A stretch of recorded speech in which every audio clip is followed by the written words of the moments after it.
बिस्मिल्लाहिर्रहमानिर्रहीम। Welcome to my YouTube channel. Winter exam 2020 का मुझे पेपर किसी ने भेजा था कि भी ये सॉल्व कर दें, तो मैंने सोचा सॉल्व करके अपलोड भी कर दूं। ये आप यहाँ देख रहे होंगे कि विंटर एग्जाम 2020 लिखा हुआ है और ये किस तारीख को पेपर हुआ और ये किसका है, लोकल फंड ऑडिट का। तो ये पेपर मैं आपको सॉल्व करवाने लगा हूँ। पिछले भी मैंने काफ़ी बिल्स और कैश बुक्स सॉल्व किए हैं, साथ कुछ न्यूमेरिकल्स भी किए हुए हैं। तो वो आप प्ले लिस्ट यहाँ नीचे दी गई होगी, आप वहाँ से उसको देख लीजिएगा। और मैं आपको ये भी गारंटी देता हूँ कि अगर आप सारे बिल्स, कैश बुक्स और न्यूमेरिकल्स कर लें तो पेपर इंशाल्लाह आपका रहेगा नहीं। तो चलिए स्टार्ट करते हैं। यहाँ पर वो कह रहा है कि prepare second running bill of MSA के इंजीनियर ऑफ द वर्क। कौन सा काम है? Construction of soling drain, resoling and boundary wall at check number this. तो ये बात है। आगे उसने उसका वोचर नंबर दिया हुआ है, वोचर नंबर 24 है और डेट दी हुई है 18/10/2019। तो इसको इसी तरह से हम लोग क्या करते हैं कि जो एक्सेल की मैंने यहाँ शीट बनाई हुई है जिसमें मैंने आपको पिछले सारे बिल सॉल्व करवाए थे, तो लेकिन मेरा आपको मशवरा है कि आपने एक्सेल की फाइल में काम नहीं करना, आपने उसको मैनुअली सारा करना है। तो यहाँ पर नेम ऑफ कॉन्ट्रैक्टर ए के इंजीनियर आ गए यहाँ पर, फिर उसके बाद ये डेट आ गई और नेम ऑफ वर्क आ गया, ये मैंने लिख दिया। इसके साथ ही वोचर नंबर 24 है, ये मैंने लिख दिया। तो अब हम लोग इसको आगे चलते हैं, इसको सॉल्व करते हैं। सबसे पहले तो आपको पता है कि आपने ये जितने भी आइटम्स हैं ये 9 की 9 ये मैंने यहाँ पर शॉर्टकट्स करके 9 की 9 ये यहाँ पर लिख दी हैं। ये आपको यहाँ नज़र आ रही होंगी। तो ये मैंने यहाँ पर आइटम्स के नेम लिख दिए। आगे इनका यूनिट है और इनका रेट है। तो ये यूनिट और रेट भी वहाँ से मैंने सेम एज इट इज़ यहाँ से कॉपी कर लिए। यहाँ आपने जिस चीज़ पर फोकस करना है वो ये दो चीज़ें हैं। ये पर 1000 है, इनमें आप गलती करते हैं। पर 1000 को आपने थोड़ा सा देख लेना है कि सॉरी ये दो है पर 1000, ये ऊपर वाला और ये वाला, ठीक है जी। तो पर 1000 को हम किससे डिवाइड करेंगे? 1000 से, जबकि जो पर 100 है उसको करेंगे 100 से डिवाइड। तो आपने यहाँ पर जो गौर करना है वो ये पर 1000 वाले हैं। मेरा मशवरा है कि आप पेपर में इसको हाईलाइट लाजमी कर लिया करें अपने क्वेश्चन पेपर पे, ताकि फिर आपको ये भूले ना। इसके अलावा ये अप टू डेट क्वांटिटीज़ हैं, ये सारी की सारी जितनी भी हैं ये अप टू डेट क्वांटिटीज़ हैं। ये भी मैंने क्या किया कि सारी की सारी यहाँ पर मैंने यहाँ से उठाई हैं ये सारी की सारी क्वांटिटीज़, और मैंने यहाँ पर एक्सेल की जो फाइल थी उसमें ये सारी क्वांटिटीज़ यहाँ पर ऐड कर दी हैं। देखिए पहले 3500 फिर 4500, तो यही आपके पास है। अब आपने अप टू डेट क्वांटिटीज़ को मल्टीप्लाई करना है रेट के साथ यहाँ पर, और उसकी यूनिट से डिवाइड कर देना है। यूनिट अगर 100 है तो पर 100 है तो 100 से डिवाइड करना है, अगर पर 1000 तो 1000 से डिवाइड करना है। ये थोड़ा ख्याल कीजिएगा। देखिए इसको मैंने इसको इससे मल्टीप्लाई कर दिया 1500 को 3500 से और 100 से डिवाइड कर दिया, तो ये आ गया 52500। इसी तरह नेक्स्ट था, इसको इससे कर दिया और ये आंसर आ गया। अब तीसरा देखें, 4560 को 30,000 से मल्टीप्लाई करके तो हमने 1000 से डिवाइड किया, चूँकि यहाँ 1000 CFT है। तो ये एक तो आप देख लीजिएगा, फिर अगला भी 1000 है। इसी तरह अगर करते जाएं तो नीचे आपके पास यहाँ पर टोटल आ जाएगा, टोटल वैल्यू वर्क डन, ये वाला। ये कैसे आएगा?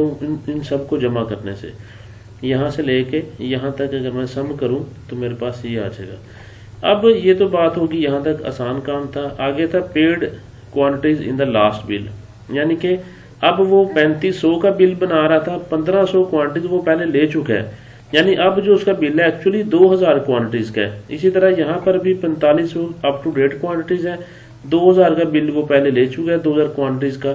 अब उसका 2500 का बिल ये सेकंड रनिंग बिल बनेगा। तो ये आपको बात समझ आ गई किस तरह से। अब इसको किस तरह से मैंने यहाँ पर लिखा हुआ है, यहाँ पर देखें सिंस प्रीवियस बिल। तो इसमें मैंने क्या किया है कि जो उसकी 3500 अप टू डेट क्वांटिटीज है वो उनमें से माइनस कर दिया। अब जो उसने क्वांटिटीज यहाँ से ली हैं, ये आपको यहाँ कॉलम शायद नजर आ रहा हो, ये वाला। तो 3500 में से 1500 गए, 2000 रह गया। ये यहाँ अगर आप फार्मूला भी देखें तो G25 में से J25, तो ये J25 ये वाला है, इसको मैंने माइनस कर दिया G25 3500 में से 2000 रह गया। 2000 को मल्टीप्लाई कर दिया उस F25 से, वो F25 ये वाला है यहाँ पर, दिस इज F25 1500 यानी जो उसका रेट है 100 से डिवाइड कर दिया तो ये मेरे पास यहाँ पर आ गई 30,000, यानी ये वो जो है जो वो पहले ले चुका है। इसी तरह यहाँ पर भी 100 से डिवाइड हो जाएगा और फिर आगे जो तीसरा है एक्सकवेशन वाला, ये पर 1000 है तो इसको आप पर 1000 से डिवाइड करें। तो ये यहाँ से पर 1000 था तो 1000 से डिवाइड कर दिया। इसी तरह ये नेक्स्ट है, इसको भी पर 1000 से डिवाइड करेंगे, ठीक है जी, क्योंकि 8000 रेट है, 80,000 क्वांटिटीज थी, 33,500 उसने पहले ले चुका है वो, तो इसको हमने जब निकाला इसमें से 1000 थी, 1000 वो पहले ले चुका है, तो अब यहाँ पर क्वांटिटीज बची कोई नहीं है। इसी तरह ये आगे चलते जाएंगे, इन सब को जमा किया तो यहाँ नीचे मेरे पास ये आ गया। ये बात यहाँ तक क्लियर होगी। अब यहाँ पर ये जो आया ये, और अब जो अप टू डेट क्वांटिटीज हैं, एक्चुअली उन दोनों का डिफरेंस ये आना चाहिए कि जो उसने पहले ले लिया। तो अब हमने यहाँ से ये दोनों चीजें निकाल ली हैं। टोटल वर्क डन यानी एंट्री ए हमारे पास आ गई, ये वाली जो यहाँ से आई थी, और उसके बाद आगे already paid first running bill, वो हमने कैलकुलेट किस तरह करना है कि इनका, और जो entry F net value of work done, तो ये जो प्रीवियस बिल की थी वो एंट्री एफ है। तो इसका, और अगर मैं ये कहूं कि 177 इसमें से इसमें को माइनस कर दें तो ये आंसर आएगा, तो ये बात गलत नहीं है। इसको इसमें से माइनस कर दें तो आपके पास ये आ जाएगा, ठीक है जी। ये तो बात होगी, एंट्री ए भी आ गई, एंट्री एफ भी आपके पास आ गई। अब आगे बढ़ते हैं, ये यहाँ तक हमारा जो ऊपर वाला पोर्शन था ये हो गया। नीचे वो कह रहा है मोबिलाइजेशन एडवांस है 15,00,000,000, ठीक है जी, यानी पेंटा जीरोज है, ये जरा ख्याल कीजिएगा, पेंटा जीरोज है। पहले रनिंग बिल में दिया था उसकी रिकवरी 25%, आपने total value of work done up to second running bill, इसका 25% काटना है। तो मोबिलाइजेशन एडवांस का भी साथ ही आपको दिया जाता है इसी पेज पे बिल के। तो यहाँ पर देखें मोबिलाइजेशन एडवांस मैं अगर करूँ तो दिस इज मोबिलाइजेशन एडवांस, इसमें मेरे पास यहाँ पर 15,00,000,000 ये है। आगे 25% मैंने निकालना है। 25% किसका निकालना है? जो मेरे पास ये total value of work done आया ये वाला, इसका 25% निकालना है। ये टेक्निकल पॉइंट, इस पे फोकस कीजिएगा। उसके बाद इन दोनों को डिफरेंस करें तो ये मेरे पास टोटल अप टू डेट आ गया, ठीक है जी। अब नेक्स्ट यहाँ पर देखें, ये एंट्री डी और एंट्री बी बन गई जो कि माइनस में आ रही है। अब आपके पास एंट्री ए भी आ गई, बी भी आ गई, एफ भी आ गई, डी भी आ गई। अब बढ़ते हैं हम लोग आगे। वो कह रहा है कि secure advance 202,500 numbers bricks was given in last bill at market rate of this 10,000 पर 1000 numbers which is to be adjusted in this bill. ये हमने दिया था उसको, अब इस बिल में से वो काट लेना सारे का सारा। तो मैं आगे सिक्योर एडवांस वाले यहाँ पर शीट में आ जाता हूँ। इसमें ये हमने टोटल उसको क्वांटिटी आउटस्टैंडिंग थी जो दी 202,500, वो हमने सारी काट ली, बची उसकी तरफ कुछ भी नहीं, जीरो। रेट 10,000 था और है क्या थी, वो ब्रिक्स थी। यूनिट उसका पर 1000 है, ठीक है, पर 1000, ये जेन में रखिएगा। आगे रिड्यूस रेट है, ये आपको पता होता है, रिड्यूस रेट 75% होता है एक्चुअल रेट का। तो 75% 10,000 का निकालने तो वो आपके पास आ जाएगा 7500, ठीक है जी।